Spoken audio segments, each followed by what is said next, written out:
భగవద్బంధువులందరికీ నమస్కారం. హిందూ ప్యాడ్ ఛానల్కి స్వాగతం. పరమేశ్వరుడు సనత్ కుమారునికి ఇలా చెబుతున్నాడు. ఓ సనత్ కుమారా, ఇక నీకు వారవ్రతాల గురించి చెబుతాను, విను. ముందుగా ఆదివార వ్రతం గురించి చెబుతాను. ప్రతిష్ఠానపురము అనే గ్రామంలో సుకర్మ అనే పేరుగల ఒక దరిద్ర బ్రాహ్మణుడు భిక్షాటన చేస్తూ బ్రతుకుచుండెను. ఒక రోజున ఆ సుకర్మ భిక్షాటన చేస్తూ ఊరిలో సంచరిస్తున్న సమయంలో ఒక గృహస్థుని ఇంట్లో చాలామంది స్త్రీలు కలిసి ఆదివార వ్రతం చేయడం చూశాడు. ఆ సమయంలో ఆ బ్రాహ్మణుణ్ణి చూసి ఒక స్త్రీ తాము చేస్తున్న ఆ పూజాస్థానాన్ని ఒక వస్త్రంతో కప్పివేసింది. అది చూసిన ఆ బ్రాహ్మణుడు ఆ స్త్రీలను తనకు ఆ వ్రతం గురించి వివరించవలసిందిగా వేడుకొన్నాడు. సుకర్మ ఆ స్త్రీలతో, ఓ మహిళామణులారా, మీరు చేస్తున్న ఈ వ్రతాన్ని ఎందుకు దాచుతున్నారు? దయ ఉంచి నాకు ఆ వ్రతం గురించి తెలియజేయండి. ఈ లోకంలో పరోపకారానికి మించినది లేదు. నేను దరిద్రావస్థతో చాలా బాధపడుతున్నాను. నాకు కూడా మీరందరూ చేస్తున్న ఈ ఉత్తమ వ్రతం చెయ్యాలని ఉంది. కాబట్టి ఈ వ్రత విధానాన్ని మరియు ఈ వ్రతం చేస్తే కలిగే పుణ్యఫలాన్ని నాకు వివరించండి అని అడిగాడు. అప్పుడు ఆ స్త్రీలు ఆ బ్రాహ్మణునితో, ఓ బ్రహ్మపుత్రా, మేము మీకు ఈ వ్రత విధానాన్ని మరియు వ్రతం యొక్క పుణ్యఫలం గురించి తెలిపెదము. కాని ఒక సందేహము. మీరు ఈ వ్రతాన్ని భక్తిహీనంగా నాస్తికతతో అయితే ఈ వ్రతాన్ని చెయ్యరు కదా అని అడిగారు.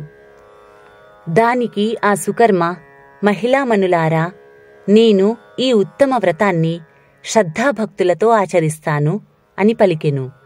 సుకర్మ యొక్క ఈ మాటలు విని ఆ స్త్రీలల్లోంచి ఒక పెద్దావిడ వచ్చి ఆ బ్రాహ్మణునికి రవివార వ్రతం గురించి ఇలా వివరించసాగింది. శ్రావణమాసంలోని శుక్లపక్షంలో వచ్చే మొదటి ఆదివారం నుండి ఈ వ్రతాన్ని ఆరంభించాలి. ఆదివారం రోజున ప్రాతకాలాన్నే నిద్రలేచి మౌనం పాటించి చల్లని నీటితో స్నానం చేయాలి.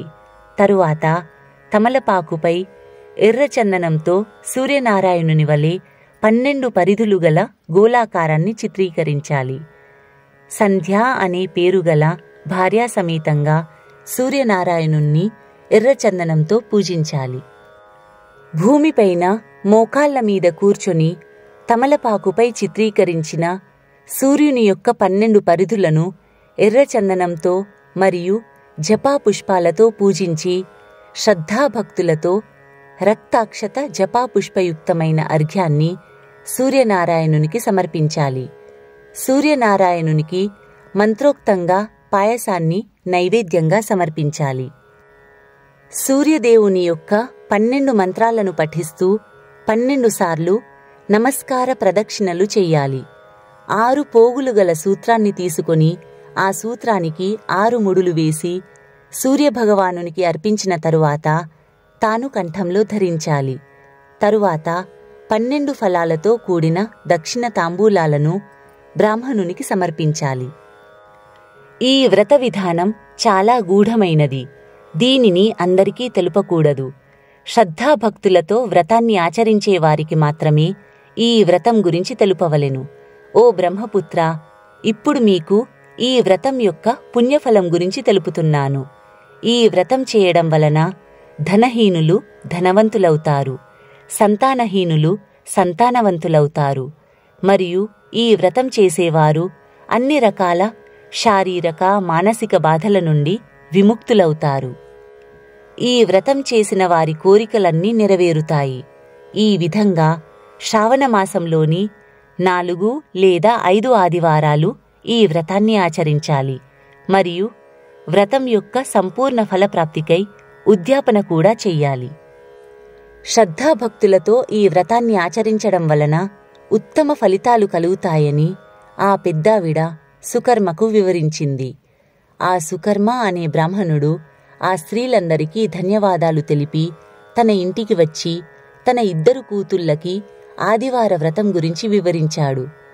ఆదివార వ్రత విధానం గురించి విన్నంత మాత్రం చేతనే ఆ 2 కన్యలు అప్సరసలంతటి అందగత్తెలయ్యారు. ఆనాటి నుండి వారిని లక్ష్మీదేవి తన కరుణా కటాక్షాలతో చల్లగా చూడసాగింది. అనేక మార్గాల ద్వారా ఆ బ్రాహ్మణుడు ధనాన్ని సంపాదించసాగాడు. కొంతకాలం తరువాత ఆ దేశపు మహారాజు ఆ సుకర్మ బ్రాహ్మణుని ఇంటి ముందు నుండి ప్రయాణిస్తూ అందమైనటువంటి ఆ ఇద్దరు బ్రాహ్మణ కన్యలను చూసి మోహితుడయ్యాడు.